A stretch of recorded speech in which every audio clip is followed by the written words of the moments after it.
पिया श्री कृष्ण ने राधा के पैरों का चरणामृत से संबंधित एक पौराणिक गाथा काफी प्रसिद्ध है जो हमें श्री कृष्ण एवं राधा जी के अटूट प्रेम की याद दिलाती है। कहते हैं कि एक बार नंदलाल काफी बीमार पड़ गए। कोई दवा या जड़ी बूटी उन पर बेअसर साबित हो रही थी।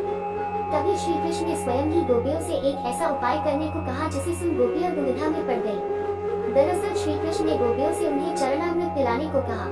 उनका मानना था कि उनके परम भक्त या फिर जो उनसे अति प्रेम करता है तथा उनकी चिंता करता है, यदि उसके पाँव को धोने के लिए इस्तेमाल हुए जल को भी ग्रहण कर ले तो वे निश्चित ही ठीक हो जाएंगे। लेकिन दूसरी ओर गोपियां और भी चिंता में पड़ गयीं। श्री कृष्ण उन सभी गोपियों के लिए बेहद महत्वपूर्ण थे। वे सभी उनकी परम भक्त थी, लेकिन उन्हें इस उपाय के निष्फल होने की चिंता सता रही थी। उनके मन में बार बार यह आ रहा था कि यदि उनमें से किसी एक गोपी ने अपने पाँव के इस्तेमाल से चरणामृत बना लिया और कृष्ण जी को पीने के लिए दिया तो वह परम भक्त का कार्य तो कर देगी, परंतु किन्हीं कारणों से कान्हा ठीक न हुए तो उसे नर्क भोगना पड़ेगा। अब सभी गोपियां व्याकुल होकर श्री कृष्ण की ओर ताक रही थी और किसी अन्य उपाय के बारे में सोच ही रही थी कि वहां कृष्ण की प्रिय राधा आ गई।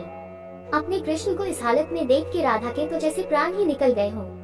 जब गोपियों ने कृष्ण द्वारा बताया गया उपाय राधा को बताया तो राधा ने एक क्षण भी व्यर्थ करना उचित न समझा और जल्द ही स्वयं के पाँव धोकर चरणामृत तैयार कर श्री कृष्ण को पिलाने के लिए आगे बढ़ी। राधा जानती थी कि वे क्या कर रही हैं। जो बात अन्य गोपियों के लिए भय का कारण थी, ठीक वही भय राधा को भी मन में था, लेकिन कृष्ण को वापस स्वस्थ करने के लिए वह नर्क में चले जाने को भी तैयार थी। आखिरकार कान्हा ने चरणामृत ग्रहण किया और देखते ही देखते वे ठीक हो गए, क्योंकि वह राधा ही थी जिनके प्यार एवं सच्ची निष्ठा से कृष्ण जी तुरंत स्वस्थ हो गए। अपने कृष्ण को निरोग देखने के लिए राधा जी ने एक बार भी स्वयं के भविष्य की चिंता न की और वही किया जो उनका धर्म था।